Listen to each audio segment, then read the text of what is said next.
Коуч по жіночій сексуальності і CEO IT-компанії абсолютно, як на мене, різні сфери. Це продовження мене. Це прямо хочу підкреслити. Директор компанії ти? Так. Я зараз виконую функцію виконавчого директора. Як довго ти протримаєшся? Можу поцілувати собі ручки, тому що я навела порядок. Зробила квантовий скачок. Зініціювала і втілила в життя прописання процесів компанії, замінила деякі кадри. Хочу сказати, я справилася. І Юля каже, я буду коучем по жіночій сексуальності. Жіноча сексуальність – це не просто те, що ти сьогодні робиш у ліжку. Які навчання ти пройшла? Нетрадиційний підхід. Мене знову мурашить займатися сексом, з світом і з життям. Допомагати тобі повернути насолоду від життя. Я впевнена, що ти можеш вилікувати будь-яку душу. Можна віддавати тільки, якщо ти наповнена сама. Починати вибирати себе. Я ніколи не плачу, але зараз дякую тобі дуже. Усім привіт! Це наш 4-й випуск подкасту «Я так відчуваю». І сьогодні у мене в гостях моя дорога подруга, співвласниця IT-компанії Studio Presto, коуч по жіночій сексуальності. Дуже глибока, цікава людина, після розмови з якою я отримую величезну кількість знань, цікавих фактів. Це людина, разом з якою ми досліджуємо життя. Юлія Гуцул. Привіт. Привіт, Женя. Привіт. Юль, привіт. Ми сьогодні з тобою беремо дуже дві цікавих теми. Вони абсолютно різні. IT і жіноча сексуальність. Давай жіночу сексуальність залишимо на десерт і почнемо говорити про IT. Розкажи, будь ласка, як все починалося? Як ти зайшла в IT-сферу? І як в IT? Угу. Почну з того, що влаштувалася я в IT-компанію абсолютно випадково, але, як ти знаєш, випадковості взагалі не буває. Не випадкові. Моя на той час одногрупниця влітку, це було якраз літо після закінчення університету, їй запропонували посаду в Хмельницькій IT-компанії, тоді, скільки це років, 13 тому, IT-компаній в місті було буквально там 5, зовсім небагато.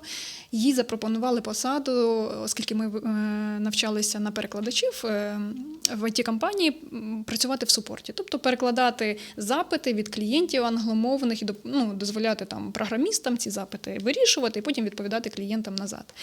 І оскільки вона співачка, і в неї влітку були там гастролі, вона кудись мала їхати за кордон, вона запропонувала цю посаду мені, оскільки я саме шукала роботу. І ось так випадково я прийшла на її місце. І дуже цікаво, я пропрацювала там десь років 2. Постійно росла по кар'єрній сходинці, оскільки я швидко почала справлятися з тими задачами, які на той момент переді мною стояли, і в мене були амбіції. Тому таку амбітну дівчину, в общем, почали давати іншу роботу, іншої складності, і таким чином від просто, по суті, перекладача я стала менеджером. Мені поставили задачу шукати проекти на дизайн і на розробку на англомовній платформі, там фріланс, здається, тоді ще було. Я абсолютно не знала, як це робити. Я не знала, з якої сторони зайти. Перше питання мого тодішнього роботодавця було: що ти знаєш про веб? Це було у 2012 році. Окей, так. І я почала гуглити веб, інтернет в смислі, чи сайти, чи, в смислі веб. Не знаю, як він взяв тоді мене на роботу, але знову ж таки, це було якесь, випадковість не випадкова.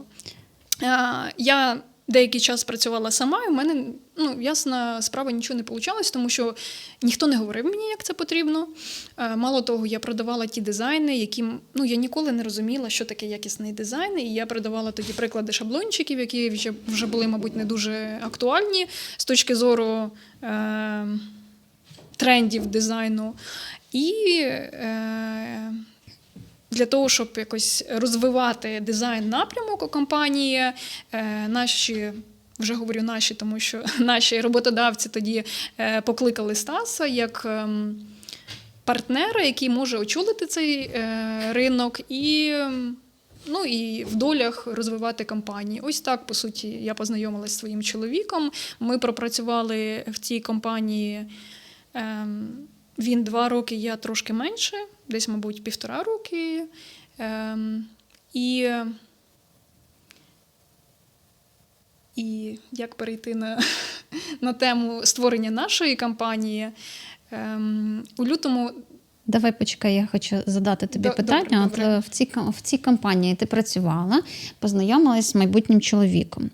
Тобто, я так розумію, що у тебе не було однієї посади. Ти і лідогенератор, і сейлс, слів взагалі не і було, да. так, і проджект-менеджер. Ну, ти ж не уявляла, не розуміла, що це 3 в одному. Ти просто виконувала те, що тобі. Так, було багато обов'язків у мене. Я була просто менеджером, але, мабуть, не просто я була менеджером, керівником. І, відповідно, мені потрібно було і шукати замовлення, і, відповідно, потім працювати з цими замовленнями, ставити задачі дизайнерам, приймати оплати і так далі. Слухай, це класна школа життя. Готувала тебе до свого бізнесу. Так, однозначно. Ну і бухгалтерія також деякий час була на мені. Там, принаймні, я контролювала фінанси, прихід, який був, і, здається, ще навіть розраховувала по якійсь формулі заробітну плату деякий час в цій компанії, тому в мене так. Найцінніші співробітники, багаторукі, багатоноги, це Так. як вони вас відпустили, упустили, як ви пішли звідти? Я, мабуть, тут собі надіну корону, і я вважаю, що відпустити саме мене їм було дуже важко, тому що я дійсно відігравала важливу роль у розвитку компанії, але я віддавалась просто на 200%. Мені дуже подобалось те, що я робила, мені подобалося з клієнтами працювати, мені подобалось те, якої якості дизайн ми видаємо. І я сильно за все переживала. І я вигорала на роботі. Я пам'ятаю один день, коли я прийняла рішення звільнитися. Це коли я стояла на перехресті з думками десь в 5 годині вечора. О Боже, мені ще стільки треба зробити, і то, і 10. А я бігла від лікаря, тому що в мене посипалось здоров'я. Я думаю, Господи. І в цей час повз мене приїжджав мій тодішній керівник, такий весь усміхнений, щасливий, в легкості. І це, мабуть, був такий момент, то, що називається точка невозврату. Да. В цей момент я прийняла рішення, що я теж хочу керувати своїм життям, і я йду на свої хліба. Це для мене був настільки страшний крок. Я довго до нього йшла, я якось готувалася і морально, там десь 3 місяці. Я робила для себе підготовку якусь, да, там, що я буду робити, як я буду далі працювати. Але це було така, да. Я не знаю, чи ти в курсі, але там у деяких людей процес підготовки, коли вони його називають довгим, трошечки довше, ніж 3 місяці триває. Тому я вважаю, що ти зробила квантовий скачок. І скажи, будь ласка, як ви перейшли з найму у свою компанію? Що було перше, друге, третє? Де шукали клієнтів взагалі? Напевне, почну з того, що у Стаса завжди була своя база клієнтів, з якими він працював ще до тієї компанії. І просто, коли він звільнився, він почав всім стукатись, да, от я звільнився, можу приймати замовлення, а йому завжди з радістю клієнти давали замовлення, тому що він робив дешево, швидко і якісно. Це, в сучасному світі це майже неможливо, але ось Стас – це такий єдиноріг, да, така людина, яка дійсно робить якісно і швидко, і креативно, і ще й дешево. Тобто у вас був такий симбіоз. Почекай, Стас мав своїх клієнтів. Він робив дизайн. А де ти тут? Я також десь рік працювала після закінчення роботи у цій компанії. Я фрілансила десь рік, я також була дизайнером, пробувала себе там, оскільки до цього я 2 роки кожного дня бачила дизайни. І я думала, мені так буде просто. Я ж розумію. Це ж все зрозуміло. Так. І коли я почала це робити, це просто був повний колапс. Стас мені допомагав, виправляв помилки, якісь там надихав, мотивував і так далі. Я пропрацювала десь рік з одним клієнтом, і потім він пішов, не пам'ятаю, яка тоді була ситуація. І я вирішила, що мені потрібні інші замовники, і я вирішила відкривати американський ринок американського фріланса через платформу. Тоді це було Elance, зараз це Upwork. І спочатку я відписувалась там і планувала брати замовлення саме для себе, а Стас працював своїми колишніми замовниками. Але ми в процесі зрозуміли, що набагато ефективніше, коли я беру клієнтів, там домовляюсь з ними, а Стас просто робить роботу, тому що, як я сказала, він це робить швидко, якісно, і його дизайни завжди приймалися майже з першого разу. І в якийсь прекрасний момент він зрозумів, що він вже не встигає робити всі замовлення сам, і він вирішив відкрити компанію. Я його підтримала, але я думала, що я там не буду приймати участь, оскільки на той момент я активно розвивала бізнес мережевого маркетингу, і я думала туди йти розвиватися, а фріланс просто собі залишити чисто як на прожиття. Так. Пропрацювавши місяць, у Стаса тоді, здається, 4 людей навіть працювало. Так швидко він за місяць зразу він одразу знайшов 3, здається, дизайнерів чи 2 дизайнерів-новачків і менеджера посадив. І було, здається, тоді 4. І в кінці першого місяця він хотів закриватися, оскільки тих замовлень, яких було досталь для нього, для 4 чоловік було вже мало. Так, і фінансово воно почало не зростатися. Тоді я вирішила йому допомогти. Я почала переглядати ті листи, які писала менеджер, і мені просто стало абсолютно все зрозуміло, чому у них немає замовлень, тому що у мене вони були. І таким чином, спочатку я допомагала Стасу, а потім ми зрозуміли, що буде ефективно, якщо я також доєднаюсь до компанії, буду там допомагати менеджеру, вести проекти, спілкуватися з клієнтами, брати нові замовлення і так далі. І ось з цього часу ми в такому хорошому симбіозі, де Стас відповідав за, по суті, продакшн, за дизайн і за навчання наших дизайнерів, а я відповідала за частину менеджменту, продажів, і грошики считати, це рахувати, це завжди було для мене задоволення, тому я бухгалтерію також на себе взяла всі витрати, прибутки і так далі. А в чому секрет? От у менеджера не виходило, у тебе виходило брати замовлення? Мені здається, тут кілька є нюансів. По-перше, я розуміла продукт. Дуже важко продавати те, чого ти не розумієш. Нова дівчинка була класна, вона потім стала класним менеджером, але просто вона ще не розуміла, що це таке, як ці сайти створюються, що таке дизайн, до чого підійти і з чим це їсти. А я розуміла, тому що я вже 2 роки, мало того, я сама була дизайнером, і я могла підійти до продажів, я відповідала на запитання клієнтів як дизайнер, будучи при цьому менеджером. Тобто я прекрасно розумілась в самому продукті, і крім того, в мене був досвід продажів.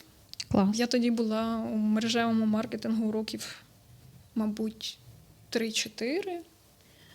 А там серйозна школа продажів, так? Да. І оце розуміння потреб клієнтів, як підійти до них, знайти якусь спільну мову, оце в мене було. І, мабуть, оці 2 ключових фактори, які допомагали мені отримувати результат, і по суті, яких не було у нашого менеджера на той час. І так як у мене є привілеї, я тебе трошечки знаю, мені здається, що ти емпат. Тобто ти завжди відчуваєш, що потрібно людині. Окей, вас було 4, сьогодні вас? 27. Який шлях ви пройшли? Чи вважаєш ти, що він був легкий? Що стало відправною точкою, коли ви почали масштабуватись? Шлях був, мені здається, що достатньо легкий, оскільки, принаймні, перших 7 років. Ми весь час до 22-го року будували бізнес абсолютно інтуїтивно. Ми нічому не навчалися з точки зору, як правильно будувати бізнес, фінанси, ось це все. Воно якось просто само йшло. І ми туди рухалися. Але у нас був один секрет. Ми дуже класно розподіляли обов'язки. І у нас була просадка в бізнесі в той час, коли народилася наша старша дочка у 2016 році. Тоді компанія існувала вже 2 роки. І, мабуть, я не знаю, які причини. Можливо, тому що я менше вже приділяла часу продажам, або в мене фокуси змінились, або я просто тоді була тим лідером, да, з точки зору менеджменту, який досягнув своєї стелі. Піку. Так. У нас відбулася достатньо сильна просадка, що ми прям, ми віддавали майже всі гроші, нам не було самим за що майже, там буквально так, от чисто сама необхідність. Ми зрозуміли, що так далі бути не може. Проблема була з клієнтами, клієнти були неякісні, вони довго оплачували. Ми дуже багато робили переробок, тобто це така тягнулося все в яму, і ми шукали партнерства спочатку, пробували кооперувати з іншими компаніями айтішними. І врешті-решт Стас запропонував найняти виконавчого директора, тому що я тоді вже була там достатньо сильно вагітна. І я розуміла, що я не зможу підтримувати навіть той самий рівень своєї потужності робочої, ефективності. І це було одне з найкращих рішень у нашому бізнесі. Ми найняли Володимира, нашого зараз вже в минулому виконавчого директора, але це були 6 років успішної співпраці. Чому вона була настільки успішна? По-перше, з приходом Вови він як енергійна людина, яка відчуває класно людей, він дуже допоміг підняти нам продажі на Upwork, він розібрався з тими алгоритмами, то, до чого у мене руки, наприклад, не доходили. А скільки людей було, вибачте, тоді було десь 10 до приходу чоловік. Вови. Так. І далі ви ще зростали. Так, це був, по суті, він прийшов в момент нашого падіння, тому що у нас були там і рости, але в цей момент, коли він прийшов, компанія була так, переживала, я не скажу, що це був занепад, але було туговато. І з його приходом ми почали постійно рости, і мені здається, що цьому сприяло те, що ось 3 з нас, 3 – це піраміда, це сама стійка фігура взагалі. І ми грамотно розподіляли обов'язки. Ми дуже сильно співпадали по цінностям, і у нас була ось така якась взаємна любов до нашої компанії і до людей. Я не знаю, у нас просто почало йти, почало розвиватися. Ми почали дуже стрімко рости, збільшуватися, почали наймати нових людей, переїхали у новий офіс. У час ковіду ми зросли на 40%. Тобто, ми кожну кризу використовували як плацдарм для росту. Так. І хто за що відповідав? Це ж питання, яке буде наступне, я так розумію. Да? Питання звучить так. Якщо у вас є операційний директор. Він був виконавчим директором. Виконавчий директор. Що робите? Ти знаєш, успішний успіх, співвласники, вони вже передали всю роботу. Ви ще щось працювали? Ми працювали, і, мабуть, тому, я ж кажу, що компанія так стрімко росла. Значить, Стас відповідав за інновації і за візію нашої компанії, куди ми маємо рухатись як IT-компанія, тому що він завжди відслідковував тренди, він як новатор в цілому, він бачить те, куди ринок буде розвертатися. І це його великий дар, мені здається, який просто не використовувати – це гріх. У Вови дуже класно прокачані скіли цієї емпатії, і він класно вміє підбирати кадри і створювати оцю команду Dream Team, то що називається. А я слугувала таким клеєм між цими 2 чоловіками. Да. Я далі відповідала за фінанси і за бухгалтерію, але мені здається, що моя функція, вона така, можна себе, і я довгий час себе обесцінювала, тому що я ж наче ні за що не відповідаю, але я якраз робила так, щоб оці Стаса ідеї втілювалися в життя руками Вови. я не знаю, як це можна назвати, але як жінка ти мене зрозумієш. Медіатор? Прокладала доріжку. Медіум. Ага. Так, Цікаво. я вважала себе дійсно таким клеєм, який оці всі кусочки склеює разом, щоб воно почало працювати. Круто. Працював симбіоз. 3 людей працювало. Ви виросли, наскільки я знаю, більше до 35 людей. Що сталося потім? Чому зменшилась кількість і де Вова? До якогось певного моменту ми активно працювали всі разом, а потім, мабуть, після народження нашої другої доньки, Стас вирішив, що йому дизайн як сфера вже не цікава, і він там не хоче розвиватися, і йому там вже не цікаво. Він 25 років працював в цій сфері, і він там просто досягнув всього, чого чого тільки йому можна. хотілося. Так. І він вирішив шукати себе. Плюс це наклалося ще, можливо, на його 40 років і якийсь такий важливий період в житті кожного Криза чоловіка. середнього віку. Так. І він все менше часу приділяв бізнесу, якби це всіх влаштовувало в цілому, і почав шукати себе. Тобто він відійшов. Напрямок тоді вже якось він був заданий, і ми, по суті, рухалися по ньому. Так, ми ще пропрацювали 2 роки. Я тоді повернулася з другого декрету, я фактично у ньому не була, але в мене було багато амбіцій. Цей час був для мене дуже трансформаційний в житті, і в мене були такі великі амбіції, я хотіла чогось досягати і довести в першу чергу собі, що я чогось варта в бізнесі. Я проходила навчання по маркетингу, мене це дуже цікавило, там, як продажі налаштувати, маркетинг, тому що ця частина нашого бізнесу була завжди менш всього прокачана. Ми розуміли, як брати замовлення на Upwork, але як отримувати цих лідів з інших каналів ми не розуміли. Не зрозуміло. І я себе почала там прокачувати, ростити свої компетенції взагалі в управлінні бізнесом. І в один прекрасний момент я зрозуміла, що щось не то. Я думала...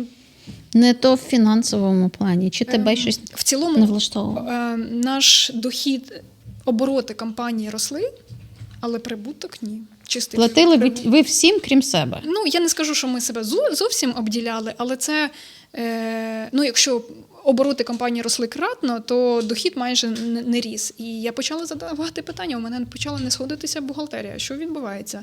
Я зрозуміла, що я абсолютний ноль з точки зору фінансового планування в компанії. Я почала проходити курси, я почала спілкуватися з іншими людьми. Що відбувається? Тобто, а що по суті відбувалось? Я відчувала, що всі мої ініціативи в бізнесі з точки зору процесів, з точки зору якихось нововведень, вони просто не втілювалися в життя. Тобто я купу енергії своєї інвестувала, я не бачила результатів. Всі говорили, але воно не робилося. Були незадоволені наші виконавці, дизайнери і розробники, тому що процеси були не налагоджені. Кожен менеджер працював на свій погляд, тобто не було якихось стандартів чи таких роботи, по яким працювали всі.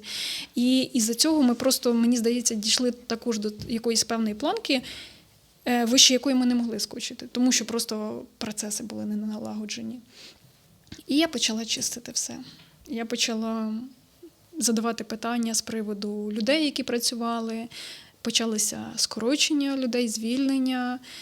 І в той самий час я зрозуміла, що для того, щоб зробити реальні зміни в компанії, мені самій потрібно стати виконавчим директором і напряму не говорити: Вова, йди зроби це, і я потім тебе перевірю, тому що ця схема вже перестала працювати. Я відчувала, що це для мене неефективно, і це було достатньо болісне прощання, і це було дуже важке рішення для мене. Я місяця 3-4 над ним думала, і це для мене було рішення, яке, мабуть, можна порівняти по важкості з розлученням. Ми були разом як партнери, в такому класному, це не симбіоз, тому що настрої було, але це такі настільки класні були відносини робочі, що мені просто за цих 6 років Вова став майже членом сім'ї нашої. Так? В мене навіть такі були думки, вже почалася війна, що якщо з нами щось станеться, то він зможе взяти відповідальність за наших дітей. Ви були дуже близькі. Так, і оце, знаєш, стикання з реальністю, що відносини відносинами людські, але бізнес – це бізнес, і це також і цифри, і ефективність. І мені довелося прийняти це рішення. Я страшенно боялась, тому що він для мене був довгий час. Як я сказала раніше, що Стас чуть-чуть раніше відійшов від активної діяльності в компанії. По суті, останніх 2 роки ми з Вовою керували разом. Так? І, відповідно, мені було дуже страшно, тому що я за ним ховалася. Так. Від усіх речей, з якими мені не хотілося стикатися. Від конфліктів з клієнтами. Він мастерськи вмів відстояти нашу точку зору, чого я досі не вмію робити і що мені до сих пір не подобається. Він класно підбирав людей, він дуже швидко закривав вакансії. Але операційна діяльність і оці процеси, там, де потрібна чіткість, де потрібно монотонно рухатися, це не його була сильна сторона. А мені на той момент компанія потребувала саме цього. Що зараз? Немає найманого SEO, директор компанії – ти? Так, я зараз виконую функцію виконавчого директора вже 1,5 роки. І за цей час можу поцілувати собі ручки, тому що я, як господиня навела порядок у своєму домі. Ще, я впевнена, в жодній компанії не працює все ідеально, можливо, тільки в Макдональдсі, де, все там до секунди. Але я зробила колосальну роботу, зробила, чи ініціювала і втілила в життя колосальну роботу з точки зору прописання процесів компанії, стандартів.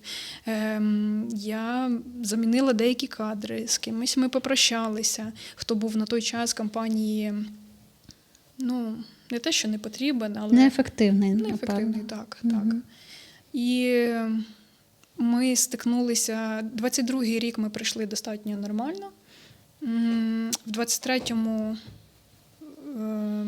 весною ми з Вовою попрощалися, і в цей час якраз компанію і в цілому IT-ринок України спіткала криза, яка і з політичної ситуації була зумовлена, так і з економічної. Так як наші клієнти в основному з Америки, то, відповідно, там почалися такі процеси скорочення інвестицій, закриття багатьох стартапів, проєктів і так далі. І якість клієнтів, їх кількість дуже сильно змінилась. І плюс виріс сильно ринок IT-послуг в Україні. І ми стали на такий шлях виживання. Десь з осені почалась така сильна криза. Ми протримались 3 місяці осені на таких вольових. Чуть-чуть ситуація ця трішки покращилася з початку року. І плюс-мінус ми дуже повільно, але так потихеньку по 10% ростемо. І то навіть іноді ростемо, а іноді просідаємо до попередніх показників. Але хочу сказати, я справилась. Компанія не розвалилась. Я як виконавчий директор, для мене це було особисто мій такий... Красотка. Ти справилась, так. Ти красуня. Саме більше, досягнення для мене було те, що я зберегла основний костяк команди. Я знаю, що ти дуже класно відносишся. Як роботодавець, я не знаю кращих роботодавців, ніж ти, тому що ти дуже близько сприймаєш своїх співробітників. І я думаю, що це прямо дуже така потужна, ключова твоя сила. І в тебе немає тікучки. Майже немає. З однієї сторони це добре, з іншої погано. Так, люди, звичайно, як в будь-якій компанії іноді йдуть, шукають щось інше, чи, можливо, що... мені здається, що ми вибудовуємо такі не сімейні відносини, тому що все-таки робота, це не сім'я. Але ми вибудовуємо людські відносини. І мало того, я намагаюсь вибудовувати відносини психологічно дорослих людей. Це прям хочу підкреслити. І тут ба-ба-ба-бам! Колись ми приходимо в баню з дівчатами, і Юля каже: дівчата, я вирішила, я буду коучем по жіночій сексуальності. Ми всі зраділи, але що це таке, ми ще не зрозуміли. Тому розкажи, будь ласка, що це таке коуч по жіночій сексуальності і як, будучи CEO IT-компанії, ти плануєш поєднувати дві ці абсолютно, як на мене, різні сфери? Мені здається, кожна наша справа, наша діяльність є продовженням нас. І як в бізнесі компанія, це є, як знаєш, дім, говорять, що дім – це продовження жінки. Так само мені здається, що компанія – це якийсь, я не скажу, що це моя дитина якась, наша спільна з чоловіком, але в яку останні кілька років я вкладалася з точки зору виховання, так? Але це продовження мене. І сфера жіночої сексуальності – це інша частина мене, яку я хочу розвивати. Це такі, знаєш, майже речі, які суперечать один одному, тому що дуже важко поєднати технологічний, в основному чоловічий бізнес з жіночою сексуальністю. Але як протиріччя є і тут, так само вони є у мені. Тобто є дві таких частини мене, які я зараз намагаюсь гармонійно об'єднати в собі. Думка про те, що я хочу працювати з жіночою сексуальністю, жіночим тілом, виникла у мене 3 роки тому. Після того, як я перехворіла ковідом, це було дуже важко. Я прям втратила майже всі сенси, які були, настільки фізично мені було важко в той час. І з'явилися нові. І я почала собі задавати питання, а що я насправді хочу. І до мене прийшла така думка, така, знаєш, картинка, візуалізація свого майбутнього, що я така вже достатньо зріла жінка, яка приймає у себе вдома, в оселі дівчат, жінок, які переживають біль, якісь свої особисті важкі історії, які просто відморожують їм серце, їхню душу. І, знаєш, в кожної нас є така історія. І мені просто захотілося через те, що я буду давати повне прийняття і безпеку цим жінкам, мені просто захотілося відпоювати їх гарячим чаєм, прикладати руку до серця і зцілювати, робити жінку знову цільною. Слухай, це цікаво. І якби я тебе не знала, я би подумала, що ти от так відчула і вирішила, і все. Тепер я буду жінкам допомагати, за це, що брати гроші і усе. Але я тебе знаю. І ти для мене людина, яка пройшла величезну кількість навчань,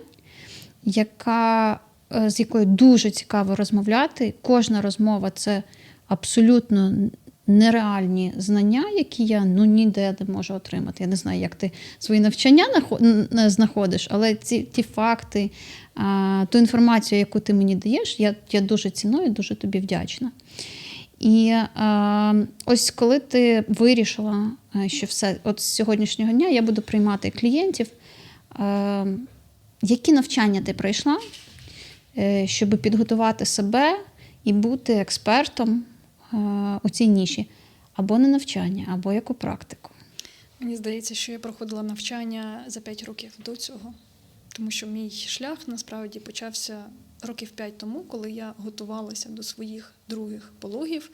Я народила свою дочку другу вдома з допомогою акушерки і доули, але це був такий нетрадиційний підхід. Так. І ось в цьому вся я по-іншому підходжу до багатьох речей.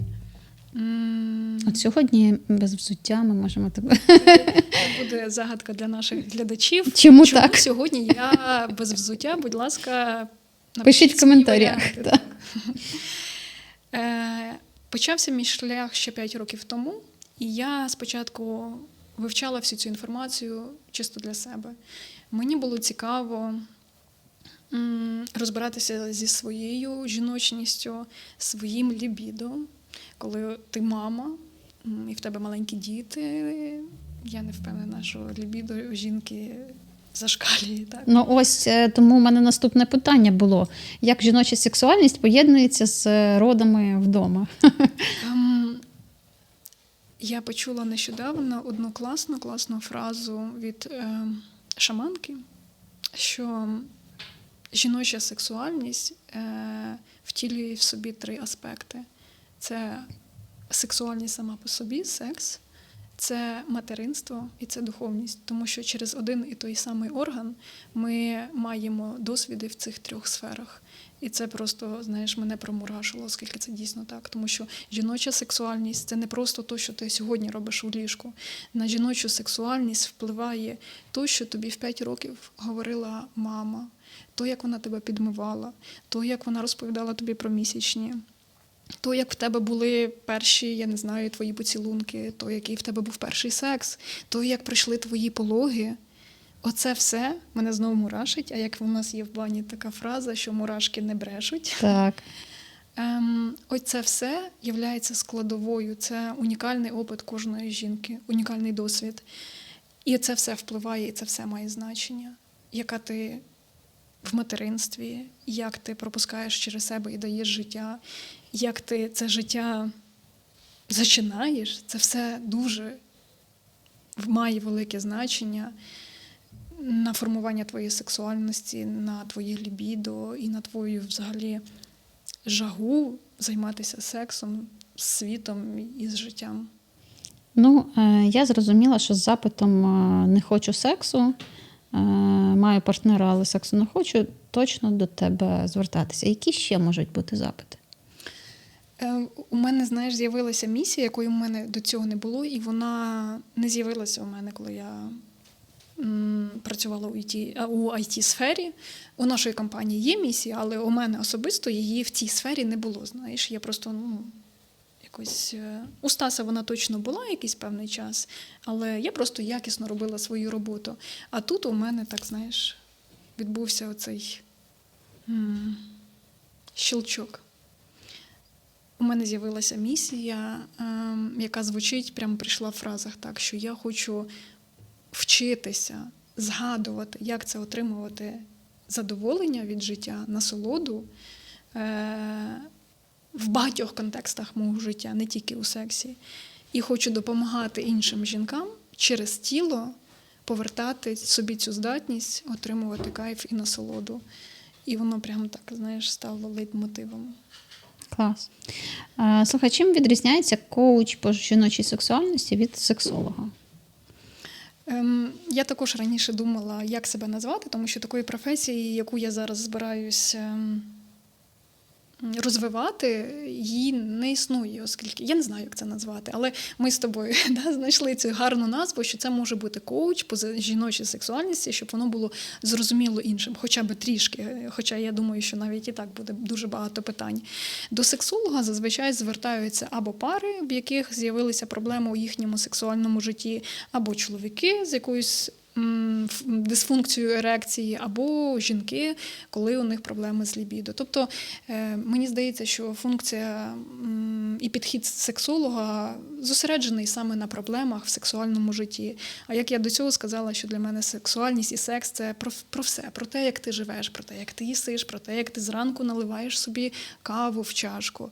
Про насолоду від життя. Так. Це все дуже глибоко. Крім того... Тобто, якщо я не відчуваю її, я можу до тебе звернутися? Так. Окей.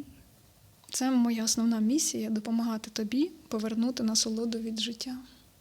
Ні, не те, щоб я не відчувала. Зараз ми з тобою пишемо інтерв'ю, і це просто кайф. Але, слухай, це дуже цікаво. Як плануєш розвиватися? Де шукати клієнтів? Чи вже є у тебе перші кейси? І як довго ти протримаєшся після керування IT-компанією у фріланс, можна сказати? По-перше, я продовжую ще працювати як виконавчий директор в IT-компанії. І навіть якщо ми зараз плануємо шукати SEO знову для того, щоб нові ідеї були, нову енергію. Людина, яка, знаєш, дасть нову енергію розвитку компанії. Але я все одно там буду, поступово збільшуючи час, який я приділяю на цю діяльність, але я все одно не залишу свою компанію.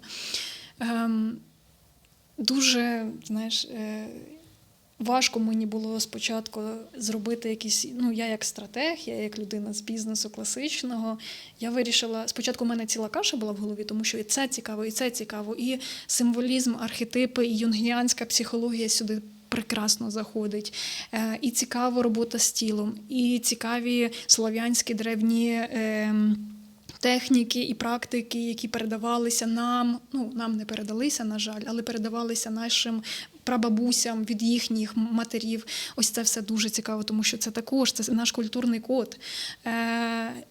Це все дуже цікаво. Крім того, це робота з нашими упередженнями, з нашим емоційним, з нашим ментальним, так? Що ми думаємо про секс, як ми до нього взагалі відносимося. І це, як ти бачиш, це захоплює 4 сфери як мінімум. Це захоплює наш ментальний, так? Ця сфера захоплює нашу емоційну частину, роботу з тілом і з духом. Духовну частину.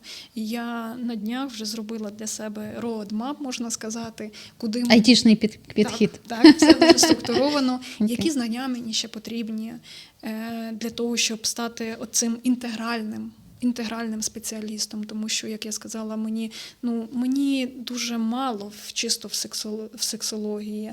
Там, а як же ж ось це все, яке поза лаштунками, то все, що виходить за рамки ліжка, пари, так? Там же ж ціле життя відбувається. Так, звичайно. І, відповідно, я собі зробила дорожню карту, з чим я сьогодні вже можу працювати, а це частина ментальна і емоційна. Тобто на сьогодні, маючи досвід, я зараз даю атестацію на мастера НЛП, і саме НЛП-практики допомагають мені працювати з станами. А це основне по роботі з сексуальністю, з нашими упередженнями, з нашим відчуттям цієї сфери, так? Тому що дуже багато в голові, ти знаєш, що ми оргазм отримуємо головою. Так. Тобто ти хочеш сказати, що якщо чоловік не допомагає жінці у хатніх справах, це якось може бути пов'язано з бажанням сексу? Таке в тебе провокативне запитання. У нас чоловіки теж будуть дивитись. Так, я думаю, що прелюдія починається з миття посуду. Чоловіки, Вона це для вас. чарівним чином запускає жіночі бажання. І це дійсно правда, перевірено багатьма жінками. Звичайно, це спрацьовує не у всіх, тому що ми всі індивідуальні, але у більшої частини жінок миття посуди – це хороший крок до подальшої інтимності. Угу. Це для вас, чоловіки. Слухай, дуже цікаво, і мені вже буде цікаво подивитися на твої кейси, на людей, які будуть звертатись до тебе. А я впевнена, що будуть, тому що ти, як я вже казала, великий емпат, і я впевнена, що ти можеш вилікувати будь-яку душу. Але давай трошечки заглянемо наперед. От ти реально давно не була в операційці. Прям такий, знаєш, project management, або дизайн, або ще щось. От є у тебе там 4 клієнти в день, 5 днів на тиждень, і ти така сидиш і думаєш, а що я з цим всім маю робити? Як делегувати? Чи ти плануєш з цього компанію робити? Чи ти до кінця життя вже будеш ось коучем по жіночій сексуальності і будеш віддавати жінкам? Класне питання. Я вважаю, що можна віддавати тільки, якщо ти наповнена сама. Тому, так як у мене є вже бізнес, який дає мені якусь, фінансову безпеку і опору, я не планую до цієї своєї діяльності відноситись як до інструменту заробітку грошей. Я не планую багато клієнтів. Я не хочу, тому що, по-перше, це дуже енергетично затратна діяльність. Угу. Одна сесія може займати кілька годин, наприклад, якщо це робота з тілом. І ти можеш мати одну сесію таку в день взагалі. Тому я планую взагалі в ідеалі працювати кілька тижнів, наприклад, 2-3 тижні в місяць, маючи взагалі кілька клієнтів тільки, але це буде дуже тонка, дуже комплексна робота, знову ж таки, на всіх рівнях, на рівні розуму, на рівні емоцій, на рівні тіла і на рівні духу.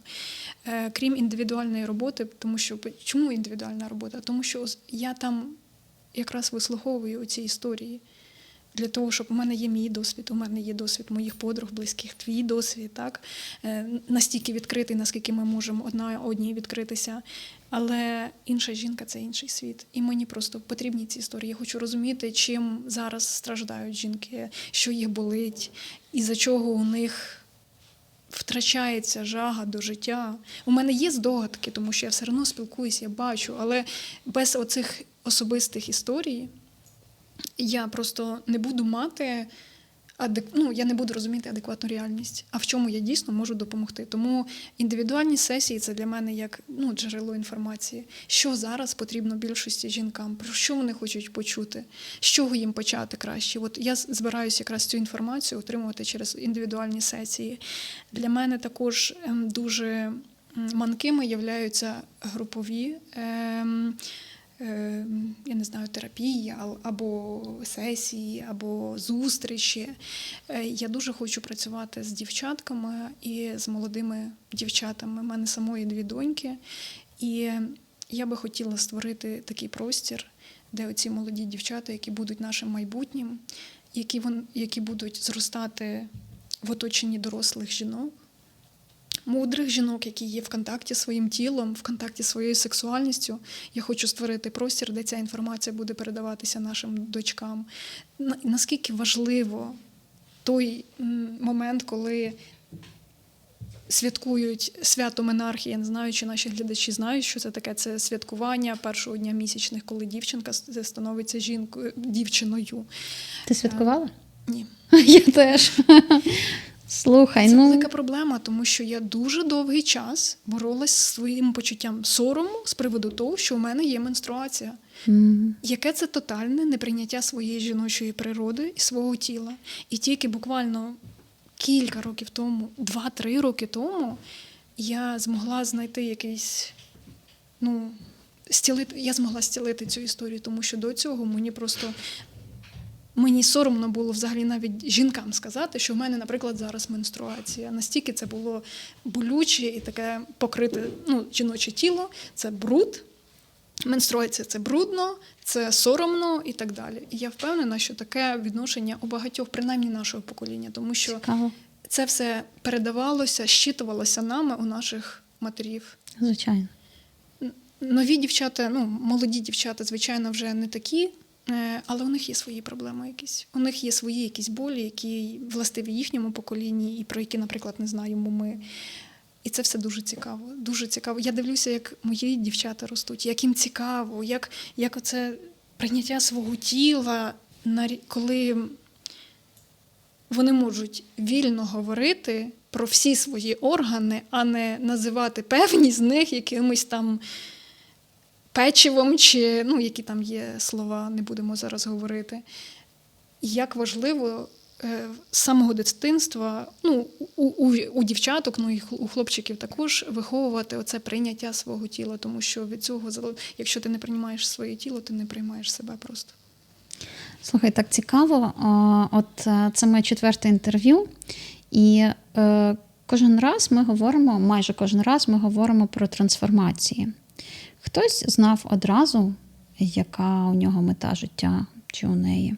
Хтось ішов просто по шляху, який йому відкрився. І от мені дуже цінно, що і твоє інтерв'ю – це такий шлях трансформації, коли ти дійсно знаєш, а яка твоя ціль життя. І я відчуваю, що це буде такою твоєю великою справою. І це абсолютно не про гроші, але і гроші це буде приносити. Я сподіваюся, що буде величезна кількість жінок, які будуть тобі вдячні за ті трансформації, які ти їм будеш нести.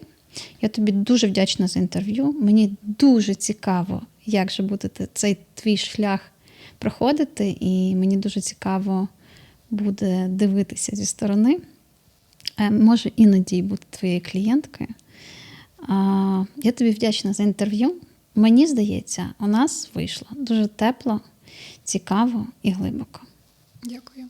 Я, мабуть, хочу наостанок сказати кілька слів до наших глядачів, до жінок, звернутися просто до вас.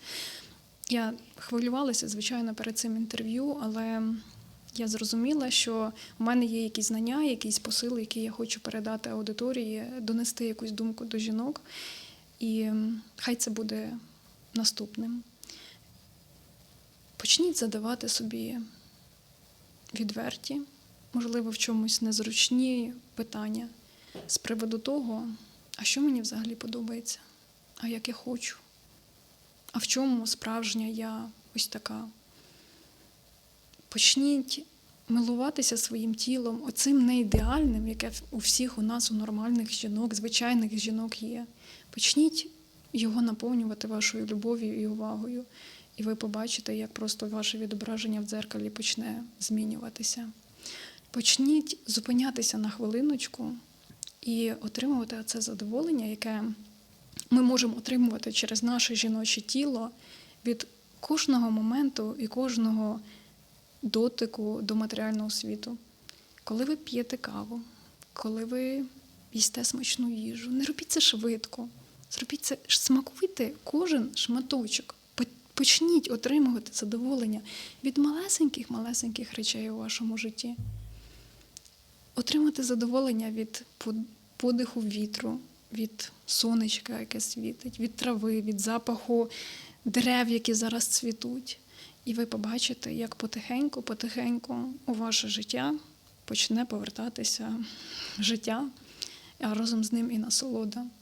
Я дуже бажаю кожній жінці почати знову отримувати оце задоволення, тому що я вважаю, що жінка, яка в контакті з собою і своїм тілом, яка знає, чого вона хоче, яка отримує задоволення від того, що вона робить, вона здатна створити той світ, у якому немає місця для війни. І я думаю, що на нас, жінках, зараз дуже велика місія. І починати ми можемо лише з себе. Це, звичайно, вибір, але я закликаю цей вибір робити. Хвилююся. Починати вибирати себе і своє задоволення. Слухай, це так глибоко і тонко, і я ніколи не плачу, але зараз дякую тобі дуже, і ми ще з тобою поговоримо через рік. Це буде зовсім інша розмова, але не менш цікава. Дякую, Юлічка. Дякую.